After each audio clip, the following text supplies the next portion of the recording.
Alrighty, hiya. So I'm Sam. I am a senior lecturer at King's, and I am also quite happy to be the academic lead when it comes to public engagement within our RadNet City of London. I will be joined by Adam later on, and I really just wanted to, I guess, showcase what what we have achieved so far since RadNet started. Now, it is not just myself, so there are a core team of 5 of us, including Michelle right at the back, but equally also 2 public engagement managers, Alice and Simon at King's and at UCL, and we also work very closely with Zoe Oman, who is the UCL Comms and Marketing Manager.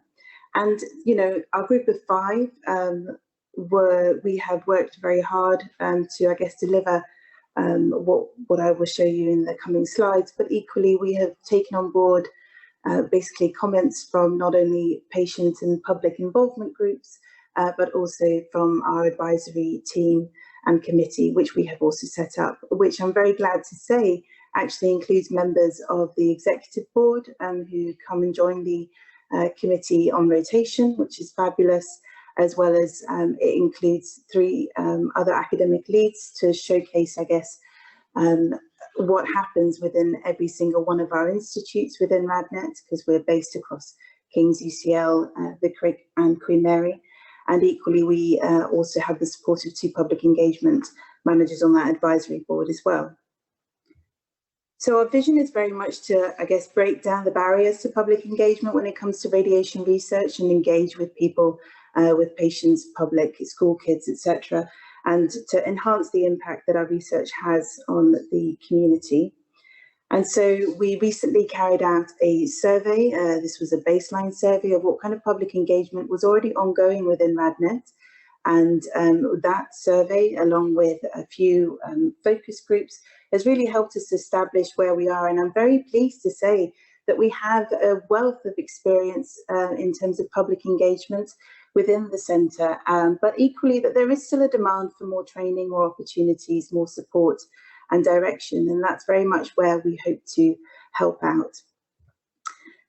What is very exciting to see is that there is a key set of publics that researchers within RadNet City of London would like to engage with, and these include school children and patients. And I wanted to use this opportunity to highlight the fact that although public engagement has an overlap with communication and the fact that nice fancy videos, such as, for example, the promo video at the start of this session, they really do help us, I guess, showcase what kind of research goes on within our centre. They are in and of themselves not public engagement. We have had several different activities. They include basically festivals here at the bottom here, like the Bloomsbury Festival, New Scientists Live, and even the Cheltenham Festival. We have done several career Q&A sessions, and several of our researchers are involved in the Brilliant Club as well to tutor students, school kids. We've used Instagram accounts, not our own, but other Instagram accounts to really highlight women in STEM. And there are also several podcast episodes within Radio Nuclear, as well as the Bigger Picture podcast, really trying to get our voice across. Equally, you know, we've got several excellent clinicians involved in general PPI and engaging not only with cancer patients or other patients themselves, but also with their support networks, their families, etc. And we have got several inspirational videos, including Gary Royal here. So it's nice to see members, you know, all the way from undergrads, master's students, all the way up to exec board members taking part in this. So thank you. So far, we have delivered 1 training course. We have had 31 participants take part since in our engagement activities that fall under RadNet. We have had several Cheltenham Festival goers in person, similar, I guess, to what we have here in person today. We've targeted over 200 school kids, 750 parents and industry representatives. And with our online engagement, online material, we've had about 3,000 engagements. However, that is not including, you know, the Twitters and and the website numbers. As I said, that falls under comms, not public engagement. But it's not so much the metrics that is important, but instead what's really important is the kind of feedback that we're getting from people. And they're saying things like, you know, when it comes to Westminster STEAM Week careers Q&A, they're saying things like truly inspiring, really refreshing to just kind of hear your actual honest opinions about how things work and what it's like to be a scientist, because it's not always so straightforward as you like to portray. We've created several resources. This one in particular was carried out by Rachel Scott, and this is an interactive map showcasing not only where we are within our different institutes within the RadNet, but also what other radiation-related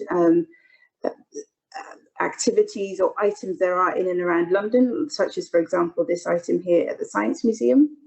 And this is a resource that we haven't yet made the most of, but we're very happy to we're currently working to see how we can use this resource in a great way.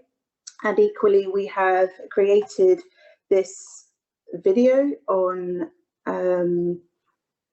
the power of radiation. And this was done, I'm very pleased to say, in collaboration with PPI Cancer Group. And we went backwards and forwards with the feedback on what should be included and how best to message this video. And we released it in November when it was the 125th anniversary since the discovery of the X-ray, which I will play to you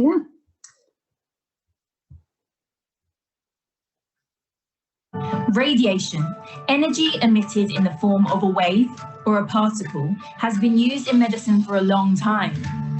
In 1895, Wilhelm Röntgen discovered X-ray radiation. This discovery suddenly allowed us to see inside the body, checking for broken bones, lung infections, and even helped us understand what our DNA looks like. Radiation damages DNA within cells, destroying those cells and the cancer with them.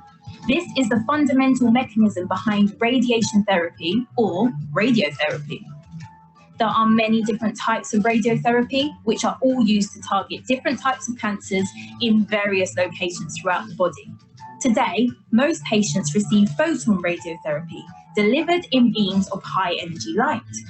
The future is looking bright as researchers work with patients and clinicians to develop amazing new ways of delivering safer, more effective, and personalized cancer treatment that is tailored to individual patients. Because let's face it, we are all different.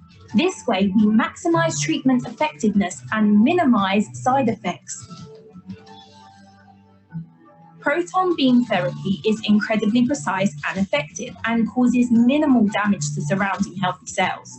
This rapidly developing radiotherapy is now being used at advanced radiation centres around the world, including one here in London. From internal radiotherapy that is injected in the body to target cancer cells, to improving the way cancer cells respond to treatment, even stimulating the immune system to help fight off the cancer, researchers continue to push for new treatments to suit different cancers and people. Today, half of all cancer patients will receive some form of radiotherapy as part of their treatment, and radiotherapy contributes to 40% of all successfully treated cancers. We've come a long way since the discovery of X-ray, and we've only just begun. So what we hope that this, I guess, animation will allow us to do is to really showcase what radiotherapy is, and that it's not an archaic form of treating cancer, and that there is a wealth of and a breadth of research that's still ongoing in this area. So next up, I would like to introduce Adam. Adam is a postdoc, and he'll be talking to you now remotely on his public engagement experience. Thank you, Sam. I hope I can be heard. Yeah. Okay, so welcome everyone. It's a great pleasure to speak with you. So I'm Adam Szmul. I'm a postdoctoral researcher at Radiotherapy Image Computing Group, which is within UCL Center for Medical Image Computing. And in our group, we work on a number of different projects dedicated to facilitate radiotherapy with medical image analysis. Many of our methods use artificial intelligence, from employing AI methods to help us with data annotation, to find different types of radiation-induced lung tissue damage and look at their longitudinal changes, do organ at least segmentation, and to synthesize CT images from cone beam CT images for pediatric patients. We are really looking forward to share all of that with the public and take input from them to make our research even better. My personal goal in public engagement is to use these activities to make more impact and to share our skills and knowledge with the public.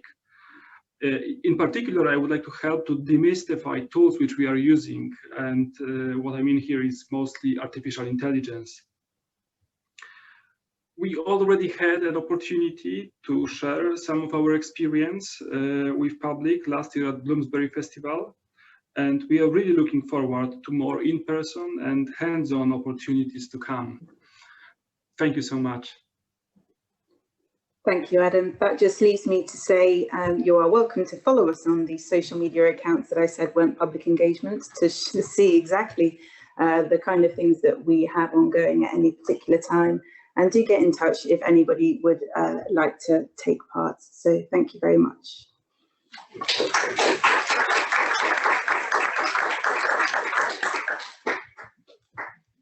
Do we have any final questions for Sam? Okay, thanks, Sam. Thank you.